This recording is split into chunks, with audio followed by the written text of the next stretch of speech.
भारतीय state bank स्थापना दिनानिमित्त रिसोड शाखेत वृक्ष वाटप व ग्राहक बंधुता शपथ उपक्रम।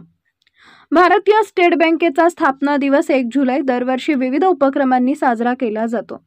यंदा बँकेच्या 17व्या प्लॅटिनम जुबली भारतीय स्टेट बँक शाखा रिसोड इथं सामाजिक व ग्राहकाभिमुख उपक्रम राबवण्यात आला। यामध्ये ग्राहकांना विविध प्रकारची वृक्ष सपाटे वाटप करण्यात आले। तसेच बँकेचे सर्व अधिकारी व कर्मचारी यांनी ग्राहकांसोबत सौहार्दपूर्ण नातं वृद्धिंगत करण्याची शपथ घेत एक आगळावेगळा संकल्प केला। कार्यक्रमाचे आयोजन शाखा व्यवस्थापक व संपूर्ण स्टाफच्या पुढाकाराने करण्यात आले। यावेळी स्थानिक नागरिक, खातेदार, व्यापारी वर्ग व पत्रकार मोठ्या संख्येने उपस्थित होते। उपस्थित सर्व मान्यवरांच्या उपस्थितीत वृक्ष वाटपाचा शुभारंभ करण्यात आला।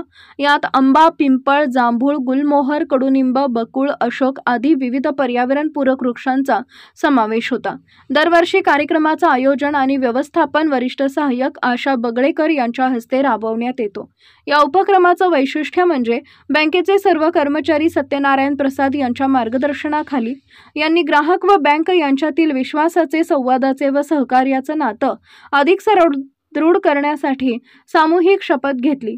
प्रत्येक ग्राहकाशी आदराने व पारदर्शक व्यवहार करणे, बँकेच्या सेवांचा लाभ अधिक सोप्या पद्धतीने ग्राहकांपर्यंत पोहोचवणे आणि समाजातील सर्व घटकांसाठी बँकेला एक विश्वासार्ह संस्थान बनवणे या उद्दिष्टांचा त्यांनी संकल्प केला।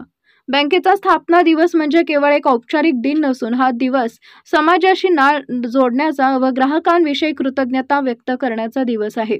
वृक्ष वाटप ही फक्त निसर्गपूरक कृती नसून ग्राहकांशी वाढत्या नात्याचेही प्रतीक आहे। ग्राहकांनी या उपक्रमाचे मनपूर्वक स्वागत केले। अनेक वृक्ष स्वीकारताना आपल्या बँक अंगणात ते लावण्याचा संकल्प केला। तसेच बँकेच्या सेवा सुविधांविषयी समाधान व्यक्त करत बँकेच्या सामाजिक बांधिलकीची प्रशंसा केली। दरवर्षीप्रमाणे कार्यक्रमाचे आयोजन आणि व्यवस्थापन वरिष्ठ सहाय्यक आशा बगळेकर यांच्या मार्गदर्शनाखाली सुरळीत पार पडले। वृक्षांची निवड, वाटप व शपथविधी यामध्ये त्यांनी महत्त्वाची भूमिका पार पाडली।